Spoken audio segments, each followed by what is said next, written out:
Okay, hi, this is Richie from the Metal Cell podcast. I have John Reel down below us there from Bad Reputation, Jack from Coroza, and Evan from Worn Out. The reason we're talking is about Kickin Streaming, which is a series of live stream metal events hosted from Limerick City. Bad Rep are running it, and I don't know, it is probably a limited amount, John. You can fill us in on that later. And it's just basically a lot of local metal bands, and he's extended the invite to Cork as well. Fair play for doing that. We're all very grateful. Yeah. That's your own risk. At your own risk, yeah. And the added bonus also is that bands will be raising a few pounds for charity, which will be for ye lads as Peta House, isn't it? Yeah. And Dolan's, of course, are hosting the whole lot as well. So a big shout out to them.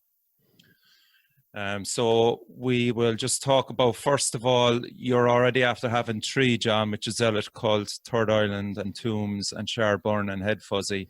Yeah. How did you think they went? Yeah, it was great. Like, as in this, look, I'd say it's going to come up on your podcast a lot. A lot of musicians are getting bored now. You know, the garden can only be done so many times. So it was nice to kind of come up with an idea, but have it be something a little bit different.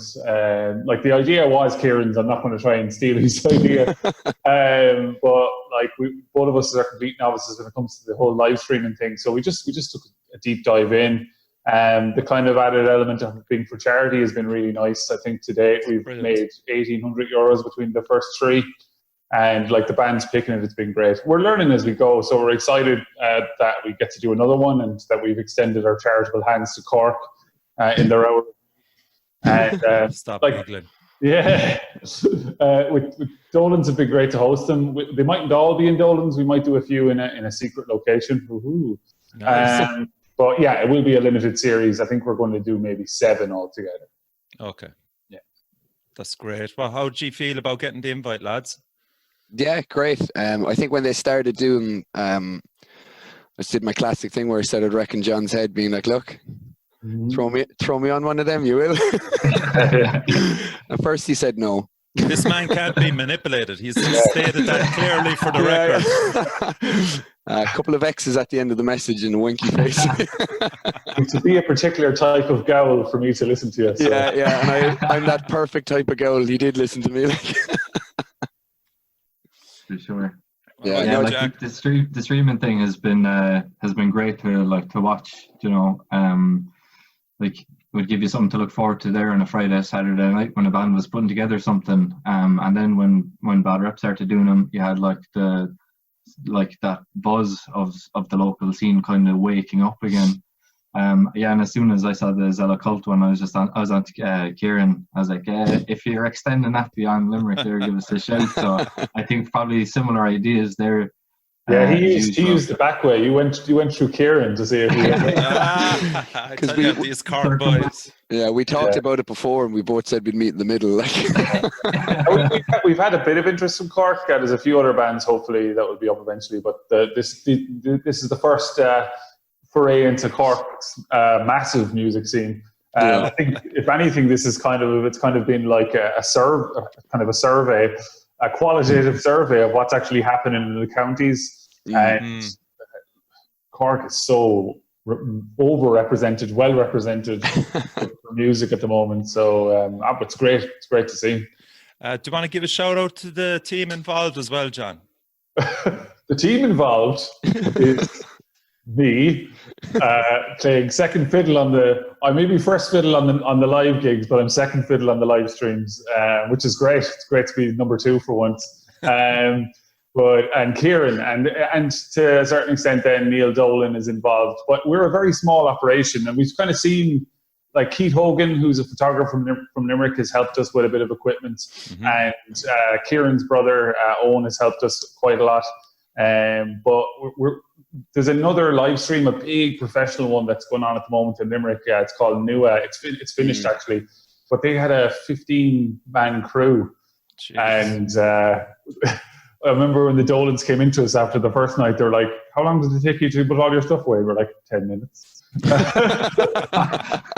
the other crowd take like 2 days. Now that's not, they have a different goal. We're doing it for the crack, for charity, and to have a bit of fun. Like, but yeah, it's been really cool. I've really enjoyed it. It's certainly a lot different from a normal gig, but like Jack said, I think it's kind of, a lot of people have kind of used it for an excuse to kind of, let loose a bit on a Friday night, albeit at home. Yeah. And on the night itself then, John, apart from the band, how many of you are on site? It's just me and Kieran doing everything. That's it? Yeah. Fair play. That's unbelievable. Yeah. Jesus, you'd never think it. Camera-wise and all, you were... we both have a bit of a background in it. Now, it's been a decade since I did anything with cameras or anything like that. But like we've kind of, Kieran had a bit of gear. Keith Hogan, like I said, had a small bit of gear. But Kieran is just really likes learning all this sort of stuff. So every week he's kind of learned something new. And like we've a few problems to solve after the last one, so he's kind of solved them. I had a few problems to solve. I've solved them. Like my own background with working in the charity sector has kind of helped with lots of other things, because we've hit like huge targets already with the streams. So it's just building from there. But yeah, I think people are baffled. It's just the two of us. We have got a few cheeky messages, like Evan's one, of people trying to get in just for a free gig, offering to fucking hold a drumstick or something. And they're right too. Yeah. Shout out to Sean from 10 Ton Slug, who gave me the most recent one. He's like, if you ever need a hand loading in, I was like, oh yeah. You know right well when gigs actually come back, you're never going to get those messages again. Oh no. I'll give you a hand setting everything up and taking it down. Like, yeah, they've been grand. Like they haven't been. It's been totally different from a normal gig. Everyone, the first kind of one, there's so many people were apprehensive. The bands even were apprehensive, and like Cellar Culture are extremely laid back, and it's interesting to see them even kind of apprehensive. But like we've been, because it's such a small crew, social distancing has been fairly easy to keep going, and everyone's been really good. Like, we have the big industrial sanitizer wipes and big industrial sanitizer units. So you just have some babe Mick Carey in that before you started playing. And what about you, lads? Have you been putting in much practice? Yeah, we had one on Saturday. I think our thing, over the last while, we've been using a lot of time to write, so I think Saturday was the first time that we've gone over like a set without kind of working on very new stuff that no one's heard. So we were just kind of making sure everything is not sounding shit. So yeah, really looking forward to it now. It'll be such a different experience, but I think something small about it as well is the fact that we are traveling for it, like we're going to Limerick for it. It's not like if we were doing a stream from a practice space. We do have some kind of there's some normality in something that isn't normal, or it feels like we're going back to doing something. Yeah. And what about your set list on the night? Are we going to hear some new stuff? We will be playing the entire EP that hasn't been released yet. They'll be all those ditties will be in it anyway.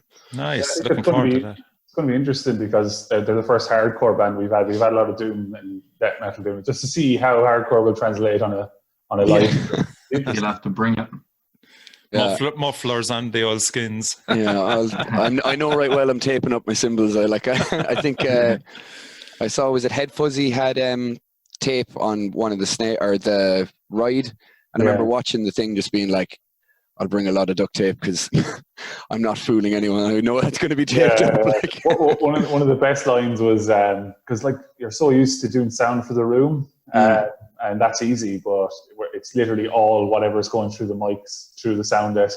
Whatever's in the room is not going to, like, it'd be great for me. I'd be like, oh, this is great. Yeah. But, it's a learning curve for a lot of bands, and I think it's an excuse for a lot of bands to get that practice in to kind of build towards something like that, I think. So yeah. Coroza, have you any new material? Yeah, so like we've been in kind of album mode recently. So we've been putting together like scratch tracks for drums and stuff. So we went back about a month ago as soon as the rooms opened up, and we've just been playing the new album over and over and over. So we decided to just play all the new material when we got the offer, because we haven't really been playing any of the old stuff because we've had no need to. So we said we may as well play the new stuff. Now we've been playing one or two of them a few times, but one of them is would be the first time we've ever played it, and it's a bit different as well. So we're looking forward to lashing that out there and seeing how people respond to it. Playing the future hits, like. Cool, Yeah, that's a big bonus to hear all that. Certainly, as a fan of both of your bands, that's great news. Do bands get a recording of their performance, John? They do, yeah. So Cool. that's kind of the bonus of it.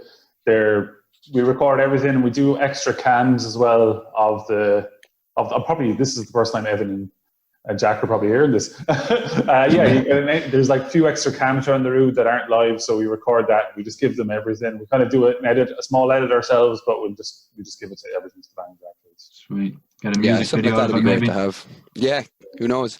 But even to have something like that, when there isn't gigs on at the moment, even when there is gigs, having a full kind of multicam set recorded is never a bad thing, Yeah. Yeah. And I just think it's interesting as well, like all these bands are picking charities. Like 3 of the 4 charities picked now have been to do with, I suppose, suicide, self-harm, depression. And like your own podcast did an episode on that recently, Richie. Yeah. Not taking over as MC or anything here, Richie. But no, it only dawned on me when I was coming on, just when I was checking, I was like, that's 3 of the 4 that have picked something in the same wheelhouse. That it's clearly something that resonates hugely in the metal scene, that people feel needs either, I suppose, awareness or support. And it's great that so much money has been raised for them. Like, Limerick has been absolutely walloped by suicide during the lockdown. I was going to ask you that. That was my next question. Yeah. I know 2 or 3 people that personally that sadly passed away through suicide during the lockdown, and like one guy in particular who was very involved in the music scene. He would have been would have recorded a lot of the younger bands, and he was kind of getting a foothold in the city. But like that was a shock, and a lot of the younger musicians have kind of said, I got a few messages saying it's great that they're picking all these charities for this, that other bands are picking these charities, because maybe there isn't as much communication between some of these people, and they don't see that these people have the same thoughts, have the same wishes for their city, the same wishes for Ireland, Yeah, and why did you pick Pedo House, Evan, in particular? I just think that the work that they do is amazing, and I think it's around 80% of their funding is through just donations. They're working off the back of what people can give. So any position that we can be in to do something like this, I'd want to jump on it. I kind of going in with a goal of harassing people into about €1,000. Yeah. That's I have it in my head that's what I would be happy with, just to really push it, because it's, even if you throw $5 in, you know what I mean, just throw in even for the amount of one pint, and we're going to give away one of our hoodies to whoever has the highest donation, and if they want one of us to send them a picture wearing it in just the hoodie, we can do that as well. Yeah, great. Yeah, we'll throw in a few T-shirts or whatever there as well. Just make an all kind of an atmosphere out of it. Kind of make it festive. But yeah, I've come across Pedo House's work as well. And he's working in a pharmacy in town that dealt with a lot of addiction.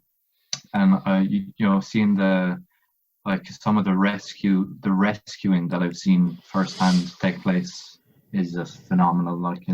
And gives people that foothold and opportunity to turn it around. Gives them that chance, gives them a bit of breathing space when there is none. So it's the work they do is phenomenal. So yeah, it's just a great thing to be a part of. Yeah, absolutely. Fair play to you, John. When do you think there'll be bands playing in Dolan's? Yeah, that's a big question. We're aiming to try and be back the end of August. Now that's not to the level that we had hoped. Like I think we were meant to have Napalm Death at the very end of August. That's moved. I'm pretty December sure. now. Yeah, and I'm pretty like that Blood Incantation tour is off as well. So it's just we're hoping like that we can do some sort. Like I don't think it'll be the same until there's a vaccine anywhere. Yeah. And like there's all talk. I've listened to a few podcasts on it, and it's hard to even kind of clarify your own thoughts because I hate to be all doom and gloom, but you just can't see a huge gigs coming back until there is a vaccine. But some sort of gigs I think can come back with smaller caps. So like a venue like Dolan's with a quarter cap, it won't be exactly the same, but if you get to see a live gig, and hopefully then other places would follow suit. I haven't heard any whispering nationally. I saw that one or two venues in Dublin have kind of announced stuff for late July, August, which is mad. Even late July. Yeah. Now whether they happen or not is the thing. The venue itself said that they were just waiting for the government. They announced it, and then said they were waiting for the government to approve certain. That's one way of doing it. Yeah. I'd imagine like with Dolan's, you know, they're super professional. There is ways around it insofar as there's temperature cameras. I don't know if you come across them yet.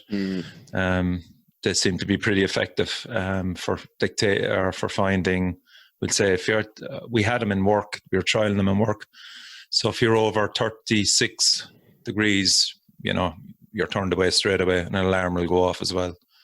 But I'd imagine they will become commonplace in pubs and restaurants as well. I think so. Yeah. Yeah. It's sad, and like it's good that the UK is kind of like they've got that campaign for stand up for the arts. Yeah. Because really it's been left behind. Like anything that's kind of straight for profit or non-artistic is kind of being opened up slowly with supports, but the art sector seems to have been just left behind, and people are screaming now, you know.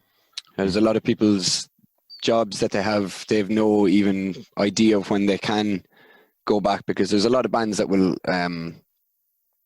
make their living off touring with a crew, you know, especially even with no festivals, the amount of people there that are just out of work completely, you know, and then I can imagine trying to look for work while you're supposed to be stuck at home isn't exactly an easy thing to do either, you know. Yeah. So what time will the broadcast start at, John? Will it start before 9 or? We've been fairly consistent. I think the latest we started was 3 minutes past 8. Okay. So we're meant to be 8 p.m. So we're hoping we've got a few more gizmos and gadgets, and we've got a few more ideas for this one. So we're going to 8 p.m. I believe Coroza are up first, and then Burnout are on after that. It's been great to, like, as in just on the watching figures, because we get to see all those YouTube stats. I think the kind of highest watching at any one point has been 140, 150, which is ridiculously good for underground metal. Like, as in, you wouldn't get that at a lot of gigs. That's the thing, yeah. But the consistent watch then has been like 40 odd people have been watching it consistently, and even after the fact. So it's cool. It's been great like that. And you know, all the charities have got onto the bands afterwards, kind of saying, "Wow, almost kind of like." You were kind of like you didn't think metal would make his charity. Yeah. You surprised us, lads. Yeah. Boom. Yeah. I wonder why that is, though. It's a bit strange, isn't it? That their perception of us. I'd say it's just because it's not as, we'll say, mainstream. Even what heavier music is mainstream, it's still not as easily accessible. You know, you're not going to walk into town and start hearing some ridiculously heavy tunes coming out of a shop. You know what I mean? You might get something like Bitch Falcon or something on Today FM, but you're not going to get something. You're not going to get 10 Ton Slug. You know?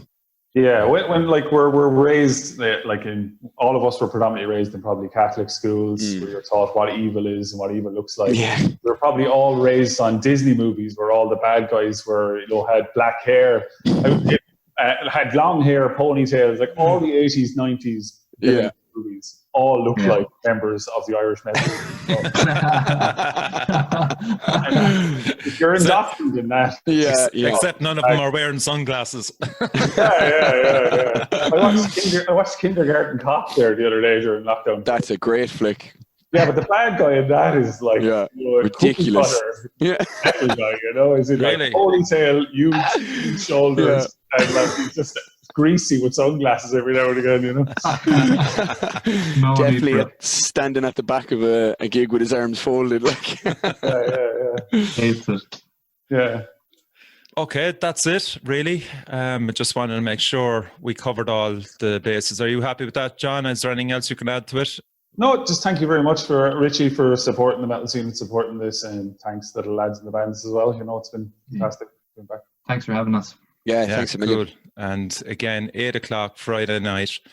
We'll try. Hopefully, now we'll get as many people as we can. I mean, people will see this Wednesday night, so they'll be hearing brand new, worn out, brand new Coroza as well. So no excuses, really. Cool. Okay, so that's it. Thanks a million, lads, for joining us. All the best.